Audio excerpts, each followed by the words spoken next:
ইমানের পথে অবিচল থেকে আমার মরণ যেন হয়।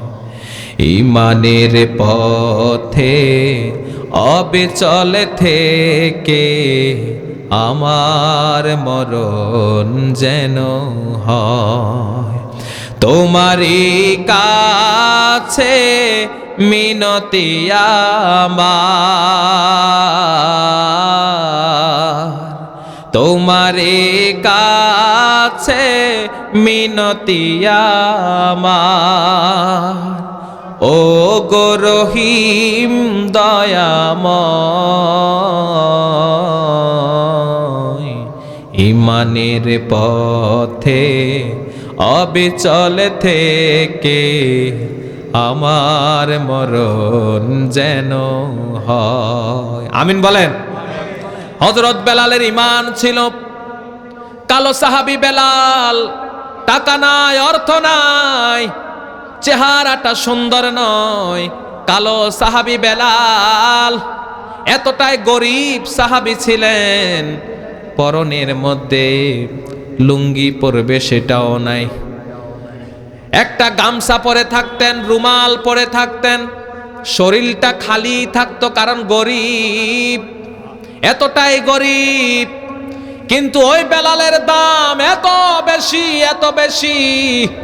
ওই বেলাল শুধুমাত্র ঈমান আনার কারণে আল্লাহ রব্বুল আলামিন বেলালকে এত সম্মান দিলেন। রাসূলুল্লাহ সাল্লাল্লাহু আলাইহি ওয়াসাল্লাম মেরাজের রাত্রিতে যখন তিনি জান্নাতে ঢুকলেন, জান্নাত দেখানো হলো, রাসূল দেখলেন, রাসূলের আগে আগে একটা পায়ের আওয়াজ শোনা যায়। রাসূল জিবরিলকে বললেন, ও ভাই জিবরিল, আমার আগে একটা পায়ের আওয়াজ শুনি, ওই আওয়াজটা কার? জিবরিল আলাইহিস সালাম বললেন, ইয়া রাসূলুল্লাহ, ইয়া হাবিবাল্লাহ, আপনার আগে যে পায়ের আওয়াজ শুনছেন এটা আর কেউ না, কেউ না, এটা হলো আপনার গরিব সাহাবী বেলালের পায়ের আওয়াজ। কতটাই সম্মানী বেলাল। আর ওইদিকে আবু লাহাব, টাকার কোনো শেষ নাই, সম্মানের কোনো শেষ নাই, এত টাকা, এত সম্মান। আবু অত্ত পিতা, লাহাব অত্ত সূর্য, উজ্জ্বল নক্ষত্র। লাহাব মানে উজ্জ্বল, জল জল করে। আবু লাহাবের চেহারা এত সুন্দর ছিল, এই কারণে নাম দিয়েছে আবু লাহাব, সুন্দরের বাবা, উজ্জ্বলের বাবা। আবু লাহাব এত চমৎকার সুন্দর চেহারা ছিল। আবু লাহাবের সম্পদের অভাব নাই, অনেক টাকার মালিক, অনেক টাকার মালিক। কিন্তু আবু লাহাব এত সম্পত্তি থাকার পরেও, এত সুন্দর চেহারা থাকার পরেও ওই আবু লাহাব লাঞ্ছিত, অপমানিত হয়ে দুনিয়া থেকে বিদায় নিয়েছেন একটাই কারণ, কারণ আবু লাহাবের ঈমান ছিল না। ঠিক কিনা?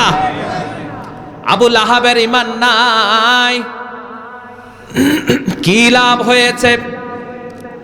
বড় বংশ হলেই যে সম্মানিত হয় এটা না।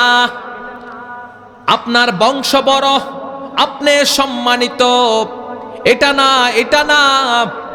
কারণ আবু লাহাবের বংশ ছিল কুরাইশ বংশ, সম্মানিত বংশ, কিন্তু ঈমান নাই, বংশের মর্যাদাও কোনো লাভ নাই।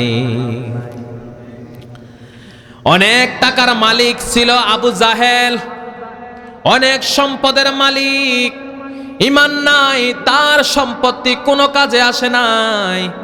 কিন্তু অন্যদিকে দেখেন খাব্বাব, খুবাইব, গরিব সাহাবী, তাদের টাকা নাই, অর্থ নাই।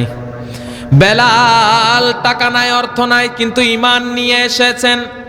এই জন্য রব্বুল আলামিন এই দুনিয়াতে সম্মান দিয়েছেন এবং আখিরাতেও তাদেরকে সবার থেকে বেশি সম্মানিত করেছেন। সুবহানাল্লাহ বলেন। এই জন্য কি লাগবে? ঈমান লাগবে। কি লাগবে? ঈমানের পথে থাকতে হবে। কিন্তু আজকে দেখা যায় আমরা ইমানটাকে 100 টাকার কাছে বিক্রি করে দেই। কথা কন ঠিক কিনা? এই তো ইমান বিক্রির মৌসুম চলে আসছে, কি ঠিক না? ইমান বিক্রির মৌসুম চলে আসছে। 500 টাকা দিবে, ঘরের সবার ভোট দিয়ে দেয়, চোর বাটপার কোনো কিছু আর দেখে না। 500 টাকা 1000 টাকা দিয়েছে, ঘরের সবগুলা ভোট দিয়ে দিয়েছে, নিজেরটাও দিয়েছে। ওই আমনের দাম কি এত কম? আপনার ঘরের প্রত্যেক ফ্যামিলির দাম কি 1000 টাকা? 1000 টাকা দিয়ে আপনারা কিনে ফেলছে, এতই সহজ। আরে একটা গরু যদি মারা যায়, ওটা চামড়ার দামও হয় 2000 টাকা।